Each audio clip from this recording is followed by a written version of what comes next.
Alright, so we're back in town, and the first place we're going to go is over to the upgrade shop.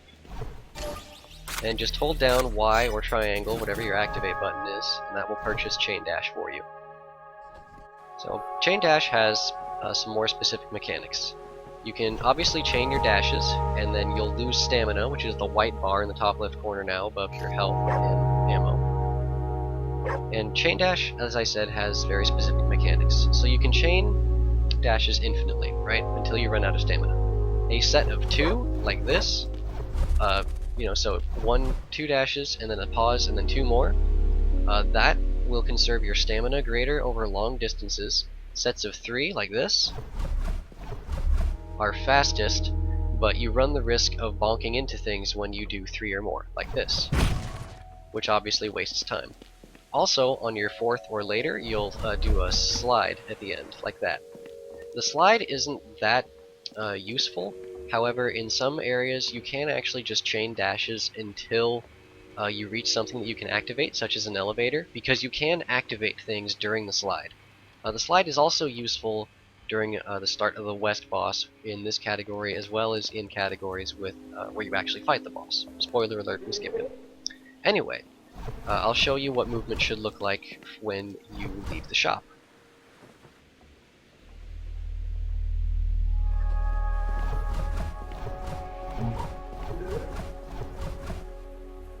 Something like that. And then right here, I like to do 2 dashes up. 1, 2, 3, 1, 2, 3, 1, 2, 1, 2, 1, 2, 1, 2, 1. Try to aim through those skeletons, pick up the health if you need it. 1, 2, 1. Here I do single dashes so that I can conserve some stamina for the next screen, where I'm going to use up a lot doing consecutive dashes.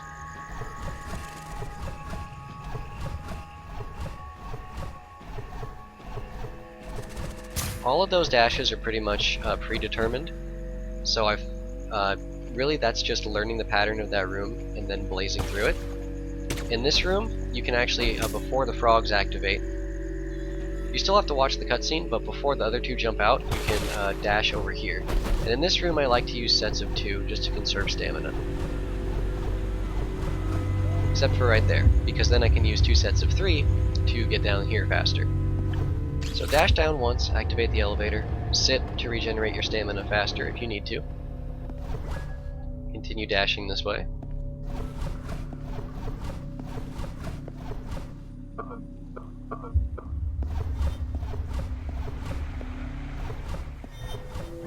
When I activate this module, instead of doing select buffering with dashes, I'm just going to quickly mash the back button and hold right on my control stick.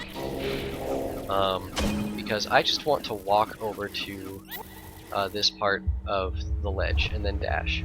You can dash over here during the module cutscene, but it's just sort of tricky because those dashes are kind of distance specific.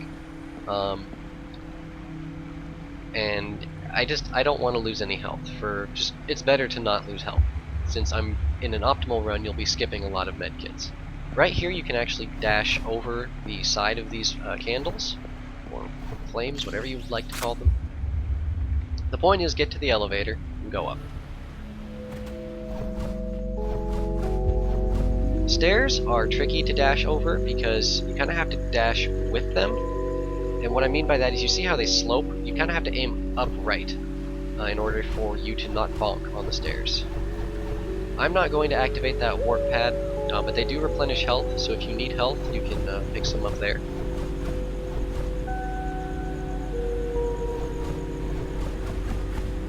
Here I just use as many dashes as possible. And going down.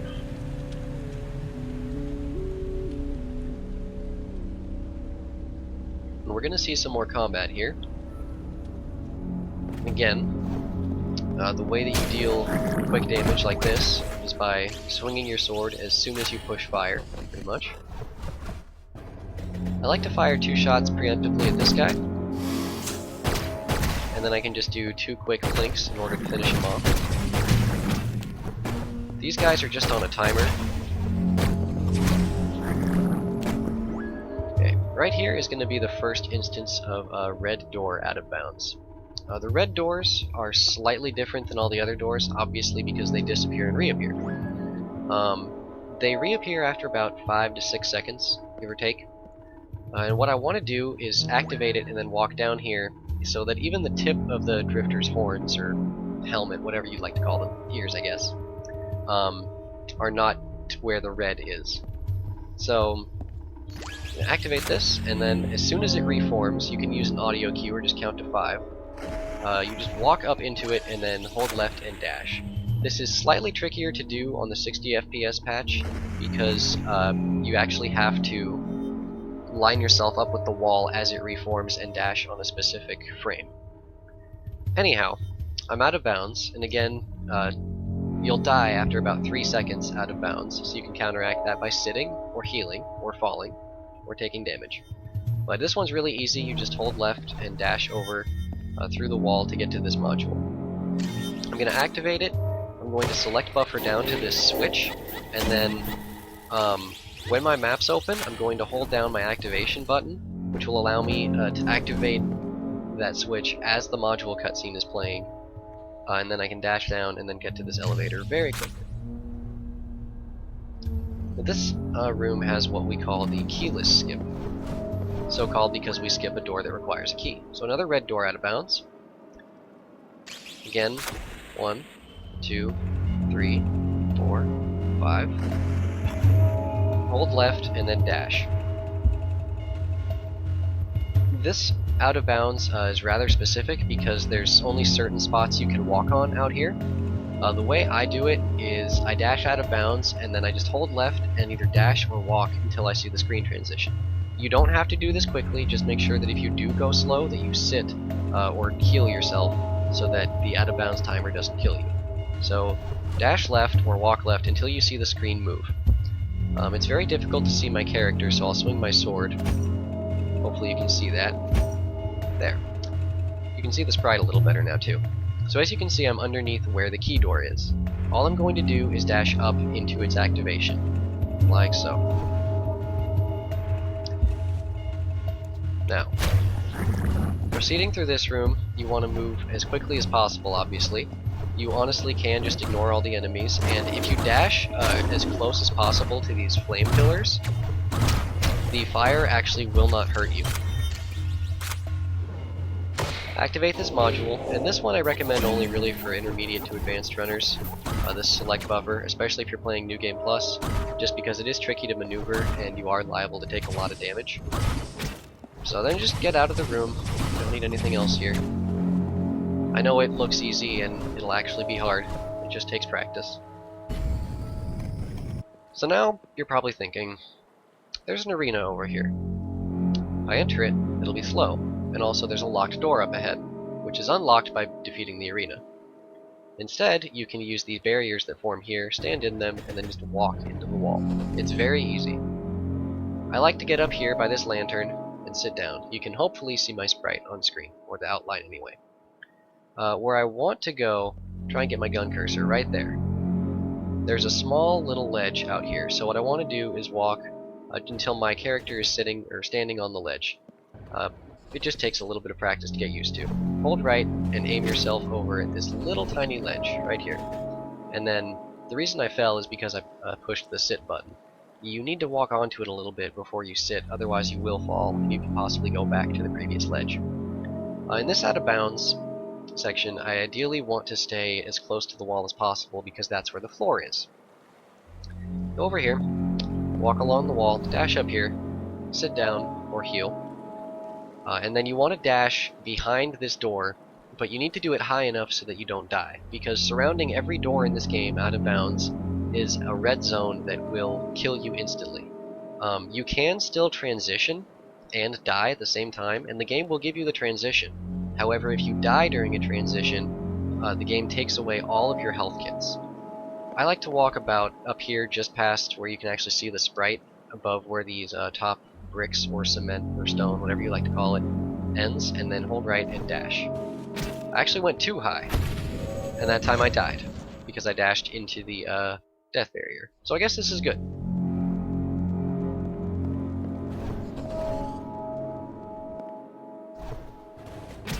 Again, this just takes practice. Even I miss it every now and again. There. And that's what it'll look like if you get it.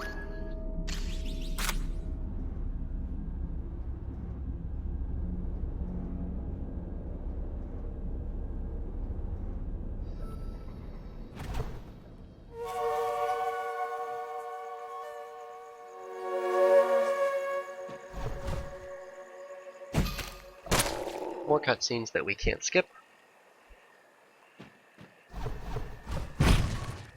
Ideally that won't happen, but sometimes the game during camera shifts or during saves will accidentally chain your dashes together. What I meant to do was something like that. Anyway, come over here, dash, and then come here. And this just takes you the quick way from going around this way. Chain some dashes up here, and proceed to this 3-module door. From the start of the room, I do a set of 3 and then a set of 2. 1, 2, 3, 1, 2. This gets me right to the door, and I do the set of 2 seconds, so then I run no risk of bonking on this door. You have to wait for this door to go down. There's no getting around that. Not really, anyway. You don't need to fight them.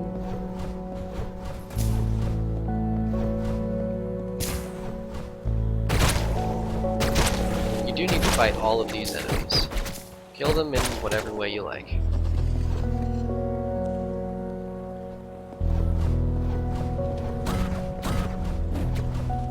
Proceed, pick up this health if you need it.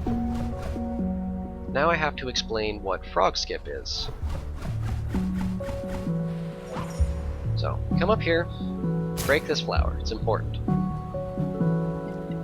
Normally you need to form a bridge to get across this. You go down, back down there, you kill some enemies, you go over to the left into a room, you come back up, activate a bridge, come back down, kill some more enemies, yada yada. It's very slow. Instead, I'm going to go back down and activate the shuriken throwing frogs, and then bait one of them into throwing up into this general area. What I'm going to do is dash and get hit by the shuriken he throws at the tip of my dash, roughly. And then what that will allow me to do is dash again, and that will allow me to cross this gap without having to go form a bridge. So I like to use the bottom frog. I feel he throws in a straighter line. And it looks something like that. It can be tricky to learn at first, but this one is much easier than the next one, trust me. Before I get into the second frog skip, which I might not even get, I'll just show you initially where you can fight, or how to fight this boss. So on the current patch, you can actually go to a safe spot on his right or left where no attacks will hit you. It's up here, pretty much where this ground tile is.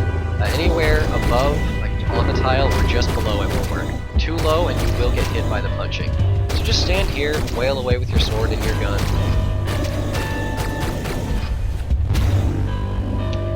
I'm gonna quit the title, because I actually don't want to kill him. But that's how you kill him. Anyhow, I'm gonna go back outside. Now to explain second frog skip. So again, to do these skips with the shuriken, you need to get hit at basically the tip of your dash, which will allow you to dash again. So what I'm gonna do is come over, get the frog to jump there, and then position myself here. And then what I want to do is I want the frog to throw at a certain angle, and then I will walk up onto a little outcropping of this ledge to avoid the shuriken, dash into it, and then dash again to cross this gap. These angles are more or less straight left and then up left, but it can be a little more specific than that, because you can do this with multiple shuriken angles, but it takes a lot of practice. If you're a beginner, I would recommend just fighting the boss. It doesn't take that long. And if you are insistent on doing this trick, it just comes down to practice. That's honestly the only way to do it. So right now I don't really like that angle, so I'm going to try and maneuver the frog differently. If you walk over here, he'll go up, which is kind of good, because then if you go up here, he'll throw there and then walk back. That's a good spot. I missed that because I dashed pretty much at the same angle the shuriken was thrown. That was a good angle, however I dashed and got hit too quickly.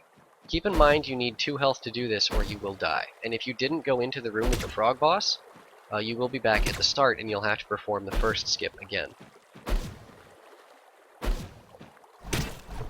And that's what it looks like when you get it right. So then come down here, and we're going to activate this module. And as soon as we see the cutscene start to play, which is indicated by the black bars appearing at the top and bottom of the screen, I'm going to save and quit, because this will skip the cutscene.